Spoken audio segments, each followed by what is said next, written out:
Take people fishing like daily. I got a big boat, this is crazy. The life that I'm living's amazing. Fuck being famous, the river's my mainstream. Got more hooks in them than Swaley. Yeah, shout out to Shady. This life is so crazy. Catching world records, baby. Yeah, Nature Fellas Podcast. Welcome to the podcast. Nature Fellas Podcast. Welcome to the podcast. This a fishing podcast. Yeah.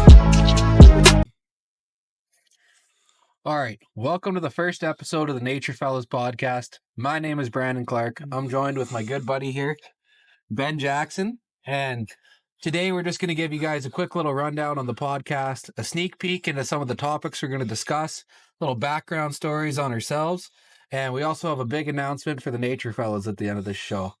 So a little bit about myself. I grew up in Hudson's Hope, BC. Always grew up right along the Peace River. That's why I fell in love with fishing so much. Grew up playing hockey, moving around all over the place. When the hockey thing didn't pan out, I started up Nature Fellas when I was about 19. It was more of a media filming kind of company, and today it's evolved into a fishing charter and now a podcast. So yeah, that's a little bit about me. Ben, why don't you introduce yourself to the listeners? Well, Brandon and listeners, I grew up exact same place, Hudson's Hope, my whole life. Family owned a outfitting business, so grew up in the mountains and riding horses and whatnot. Started high school rodeoing, went to Oklahoma on a rodeo scholarship for university, got a degree, came back, and now we're worked for the outfit a little bit. Doing some fishing guiding now. Yes, our new fishing guide, Ben Jackson. Yes, sir. Here we are. Perfect. Yeah, no, it's been good. We both were lucky enough to grow up in such a outdoorsy town, and we definitely indulged in it our whole childhood. And dang right. Got to grow up in a pretty cool way. Yeah. Yeah, you were definitely into the hunting a lot more than I was with your dad owning that outfit, but the fishing was definitely not far off your resume either. So yeah, the school did not like when September 1st rolled around. Hunting season. And I usually missed about 30 days between the 15th of September and the 15th of November. Yeah. That was basically a write-off. Just send me the homework. Yeah, absolutely. And absolutely. you were about the same way with hockey. Yeah, hockey was the same thing. I mean, September rolled around and it was full out. There's Tikaboo. Come here, Tika. She's gone. She's gone. That's a puppy. Yeah, no, hockey was the same way. I grew up playing good hockey. I remember right. We both got to play for the Fort St. John Flyers. Yes, we did. Yes, we did. I'd get up at 4:00 in the morning and drive to hockey practice from Hudson's Hope with my dad. Dang right. Did you have Monday, Wednesday, or Tuesday, Thursday? Can't remember. I think it was Tuesday, Thursday, but it was early. I remember Monday, that. Wednesdays. I remember it was early. But yeah, I'd get up at 4 and then we'd drive to Fort St. John, do hockey practice, and I'd be back in time for school twice a week. So that was dang right. That was fun. But yeah, on the podcast, fellas, we're hoping to bring you guys some interesting topics here. So like Ben said, he grew up in a hunting outfit. So we'll be talking about the hunting quite a bit, obviously the fishing, but we're going to dive into some topics about sightseeing and some of the stuff that's going on in this region. Don't worry about that. That's just the dogs chasing coyotes. We're doing this outside, like Nature Fellas. Yeah, no. Yeah, the hunting. You got to go to the mountains quite a few years and do the real deal. Yeah, horseback, backpack, get out there and get in the bush. Yeah, no, I did work 5 years in a hunting outfit. Dang When I was 15, I went to an outfit up north by Fort Nelson there, and same thing. I'd leave at the beginning of June every year. Yeah, and then I'd have to come back for hockey tryouts in September. Dang right, but you get the best part. That's sheep season.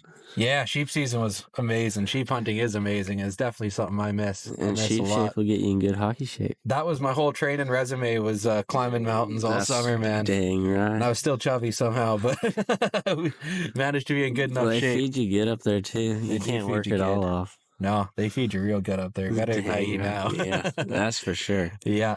Yeah, no, absolutely, man. It was super cool doing that. I don't regret any of it, and I hope to get into a little bit more of the hunting stuff in the future for an outfit if I can ever find the time. But absolutely, the fishing's definitely going to take up the next 5 years with what we got going on and the plans we got going on. So, but how we got into it, growing up on this beautiful river that's now a lake. Yeah, so the Peace River is one of the only rivers where you can catch a 40-inch lake trout, a 40-inch bull trout, and a 40-inch pike all in one day. It was And a rainbow and a grayling and a whitefish. And everything, man. Like, it was such a what else diverse. could you catch? That's about it. Oh, there's actually walleye and perch and everything in there, but they're If you kind go of further down south. yeah. But no, we grew up here catching where the trout. where we mainly fished growing up.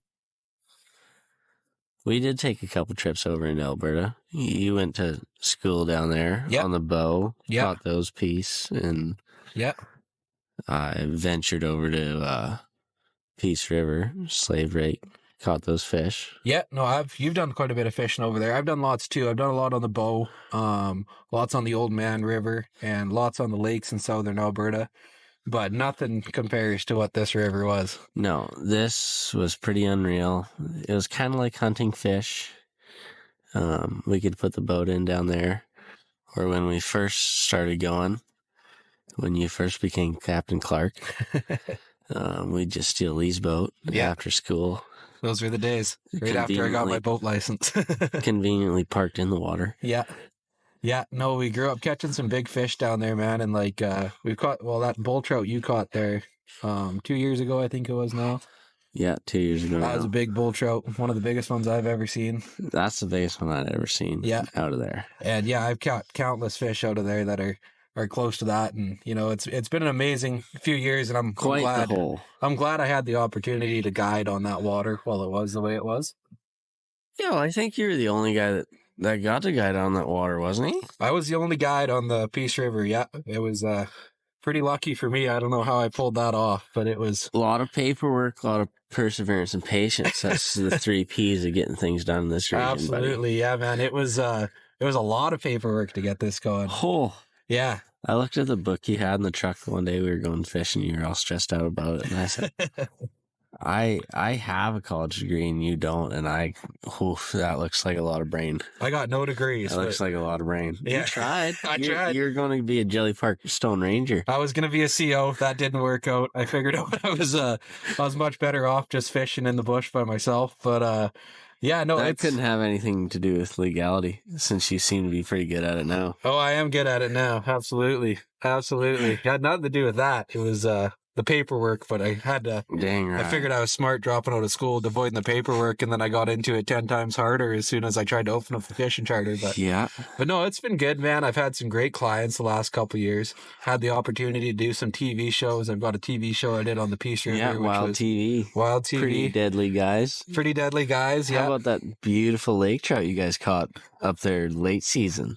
Oh, yeah. That was with the Brody Non-Typical Nation. We did a trip late October up Williston. And, man, we caught some beautiful lake trout. Bright orange post-spawn colors. It was fantastic. Mid-season's always good. You can always find them, but spring, when it turns over and when it's just about to freeze, it's so good. It's different, man. It's a nostalgic feel to it while you're going up the lake. They're alive. Yeah, they are. Yeah, no, I hope to do some more October trips for sure. I used to like the September fly fishing on the Peace. Yeah. That was my favorite. It was always good. I remember growing up, we had a guy that worked for Buckmasters TV. If any of you guys used to remember watching that show, he'd come up, and he was a bow hunter and hunt the mule deer in September when it's open for bow, and cool mule deer and black bear, elk, moose. But in the middays, he'd go down there when Ross Peck, the local historian, was still around. They'd go catch the rainbows in the Peace down there by Farrell Creek, one of our good fishing holes. Caught a lot of big fish down by Farrell Creek there. Yeah, it'll be interesting to see what happens in the future. I mean, I don't want to dive too far into the Site C today. I mean, I'm hoping we get a guest on. I won't say his name now, but he knows a lot more about the politics of the dam and that kind of stuff. All I really know about is how good the fishing was down there. It was good. Hopefully it'll still be good. I bet a bunch of fish will still thrive. It'll be something. I'm hoping it's good too. No way of knowing for a little while. Who knows? Yeah, who knows? Who knows? But yeah, so a big announcement that we're going to say is the Nature Fellows are moving out of Hudson's Hope, and we're going to be moving to McKenzie, BC. Just bought a house down there, so we're going to be running the outfit out of McKenzie. I'm super excited for that. There's a lot of water down in McKenzie. It's a beautiful place. There's more rivers. Like, the opportunities are just endless there. Dang right. Yeah, all that stuff. It's going to be good. It's going to be good. I am super, super excited about that.